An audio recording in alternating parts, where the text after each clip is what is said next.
Hello guys, welcome back to my channel Focus Institute where we discuss an important topic of biology as well as English which is going to help you in all type of competitive exams as well as board exams as well as for the preparation of your curriculum regular basis. Okay, so in previous lecture we discuss about exocrine gland, है ना. exocrine gland के बारे में हमने discuss किया कि exocrine gland क्या होता है, endocrine gland से कैसे डिफरेंट होता है और टाइप्स ऑफ exocrine gland कौन से हैं, जैसे स्वेट ग्लैंड है, मेमरी ग्लैंड है, सेबेशियस ग्लैंड है, ब्रूनर्स ग्लैंड है ना. हमने देखा था कि ब्रूनर्स ग्लैंड से जो सिक्रेशन होता है, ब्रूनर्स ग्लैंड मीन्स डिओडिनम, वो क्या क्या हेल्प करता है हमारे स्मॉल इंटेस्टाइन में एक म्यूकस की लेयर बनाता है ना, जिसकी वजह से क्या होता है कि हमारे स्मॉल इंटेस्टाइन में कभी अल्सर्स वगैरह की प्रॉब्लम नहीं होगी और इजीली वर्कआउट हो पाएगा, क्योंकि कोई भी एसिड्स जो होता है वो हमारे स्मॉल इंटेस्टाइन के स्किन से या फिर स्मॉल इंटेस्टाइन में कोई इफेक्ट नहीं डालेगा, हमारे स्टमक में कोई वो केमिकल बैड इफेक्ट्स नहीं डालेंगे, है ना. तो ये हमने देखा था एक्सोक्राइन ग्लैंड में. एक्सोक्राइन ग्लैंड एंडोक्राइन ग्लैंड से डिफरेंट क्यों है, क्योंकि एक्सोक्राइन ग्लैंड क्या है, जो अपना सिक्रीशंस है वो डक्ट में देती है और डक्ट से डायरेक्टली कहाँ, हमारे बॉडी के आउटर सरफेस कह लो या एक्सटर्नल सरफेस पे कह लो, वो क्या करती है, सिक्रीशन देती है. तो ये एक बहुत सिंपल प्रोसेस है. एक्सोक्राइन ग्लैंड एक बहुत ही सिंपल प्रोसेस के थ्रू होता है लेकिन वर्कआउट करता है. लेकिन जो एंडोक्राइन ग्लैंड होता है वो थोड़ा कॉम्प्लेक्स होता है, क्योंकि उसमें क्या होता है कि जो हॉर्मोन्स होते हैं वो डायरेक्टली क्या होते हैं, वो डायरेक्टली ब्लड स्ट्रीम में रिलीज करते हैं. ओके, लेकिन इसमें क्या होता है कि वो कैसे सिक्रेट कर रहे हैं, किसके रिस्पॉन्स मिलने पर सिक्रेट कर रहे हैं. जैसे हमने पिट्यूटरी ग्लैंड में देखा था कि जब हाइपोथैलेमस से उसको किसी भी हार्मोन को रिलीज करने का रिस्पॉन्स मिलेगा तब पिट्यूटरी अपने हार्मोन्स रिलीज करेगा, और जब पिट्यूटरी अपने हार्मोन रिलीज करेगा तब वो बॉडी में और जो ग्लैंड्स हैं, जो एंडोक्राइन ग्लैंड है उसको वो क्या करेगा, रिस्पॉन्स देगा, उसको परमिशन देगा कि हाँ अब आप ये हार्मोन सिक्रेट कर सकते हो, फिर वो पूरे बॉडी में जाएगा. फॉर एग्जांपल हमने कॉर्टिसोल का देखा था, है ना. तो ये डिफरेंस है कि एक्सोक्राइन ग्लैंड थोड़ा सिंपल प्रोसेस वाला होता है और एंडोक्राइन ग्लैंड थोड़ा कॉम्प्लेक्स होता है. तो अब हमें देखना है functions of exocrine gland and very very important, how do exocrine work. ठीक है, तो देखिए फंक्शन ऑफ एक्सोक्राइन ग्लैंड क्या है, फंक्शंस क्या क्या है इसके. पहला तो हो गया डाइजेस्ट द फूड, तो ये उसके ब्रूनर्स ग्लैंड के बेसिस पे कहा गया है. जो ब्रूनर्स ग्लैंड में जो डिओडेनम में जो सारे पैनक्रेटिक एंजाइम बाइल डक्ट वगैरह सब जाके वहीं पे मिलते हैं, वहीं पे फूड डाइजेस्ट करता है. तो इसलिए ये क्या है, digest the food. Pancreas food digest करता है ना, जबकि पैनक्रियास क्या है, एक मिक्स ग्लैंड है, एंडोक्राइन भी एक्सोक्राइन भी है, लीवर है, एंडोक्राइन भी एक्सोक्राइन भी है. एब्जॉर्ब न्यूट्रिएंट्स, न्यूट्रिएंट एब्जॉर्ब करना एक्सोक्राइन ग्लैंड का काम है. Protect the inner lining of organs, है ना, ब्रूनस ग्लैंड में होता है. म्यूकस क्या करता है, protect the inner lining of organs. Control body temperature, जो स्वेट के थ्रू बॉडी का टेम्परेचर क्या होता है, मतलब अगर गर्माहट है बाहर निकाल दी जाएगी और बॉडी का टेम्परेचर क्या रखा जाएगा, मेंटेन रखा जाएगा.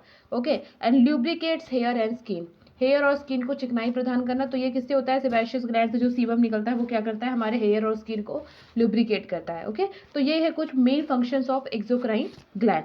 अब देखना है how do exocrine work, exocrine work कैसे करता है ना, ये मेन इंपॉर्टेंट टॉपिक है. देखिए एक्सोक्राइन वर्क कैसे करता है, इसके लिए 3 ग्लैंड वाली प्रोसेस है.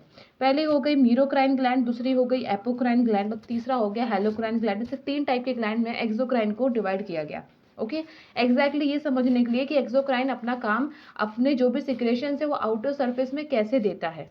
ओके, तो देखिए मीरोक्राइन ग्लैंड क्या होता है, they release there substances through process called exocytosis, है ना.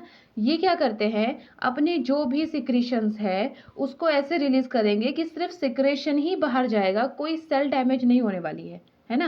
In it the cell are in damage at all. मतलब मान लीजिए ये उसका हमारा ये एपिथेलियल सरफेस है सेल का, तो सेल में क्या होगा, जो उसके सिक्रेशंस होंगे वो सिर्फ बाहर निकलेंगे, वो उसके साथ क्या अपने सेल के मेम्ब्रेन को या पूरे पूरे सेल को नहीं लेकर बाहर निकलेगा, वो सिर्फ अपने सिक्रेशन को बाहर निकालेगा बिना किसी सेल को डैमेज किए हुए. अगर इस टाइप से एक्सोक्राइन ग्लैंड सिक्रेट कर रहा है कोई भी, तो उन सबको रखा जाएगा किसमें, मीरोक्राइन ग्लैंड के अंदर. ये है डायग्राम ऑफ मीरोक्राइन ग्लैंड. ओके, तो इसमें आपका आता है स्वेट ग्लैंड और सलाइवरी ग्लैंड. जो हमारा स्वेट निकल रहा है या सलाइवरी ग्लैंड के थ्रू जो सलाइवा निकलता है वो सिर्फ सिक्रेशन है जो बाहर आती है, वो अपने साथ कोई सेल को लेकर या सेल मेम्ब्रेन को लेकर के नहीं आती है. ओके, तो ये क्या है, मीरोक्राइन ग्लैंड के एग्जाम्पल है. Next is apocrine gland. Apocrine glands क्या होते हैं, they make buds of the cell membrane which break off into the duct, है ना. This cause them to lose part of the membrane in the process. Simple way में अगर मैं कहूँ तो इसमें क्या होता है कि थोड़ा सा पिंच ऑफ करके थोड़ा ऊपर की तरफ उभार होता है हमारे एपिकल सरफेस में। तो इसमें क्या होगा कि जब कोई सिक्रीशन बाहर निकलती है तो वो अपने साथ सेल मेम्ब्रेन को भी लेकर ब्रेक आउट करती है, मतलब बाहर निकलती है। सिर्फ सिक्रेशन बाहर नहीं निकलती, अपने साथ थोड़ा सेल मेम्ब्रेन्स को लेकर निकलती है। इसका बेस्ट पार्ट है मेमोरी ग्लैंड। मेमोरी ग्लैंड मतलब जब ब्रेस्ट फीडिंग होती है उस समय जो मिल्क निकलता है ब्रेस्ट से, तो वो जो मिल्क है वो सिर्फ मिल्क नहीं है, वो अपने साथ उसमें क्या होते हैं, थोड़े सेल मेम्ब्रेन, थोड़े सिक्रेशंस होते हैं उसके, है ना। तो इसलिए ये किस में आते हैं, एपोक्राइन ग्लैंड में आते हैं। Next is holocrine gland. याद रखना है कि एपोक्राइन ग्लैंड का सिर्फ एक मतलब एग्जाम्पल क्या है, मेमोरी ग्लैंड है, ओके।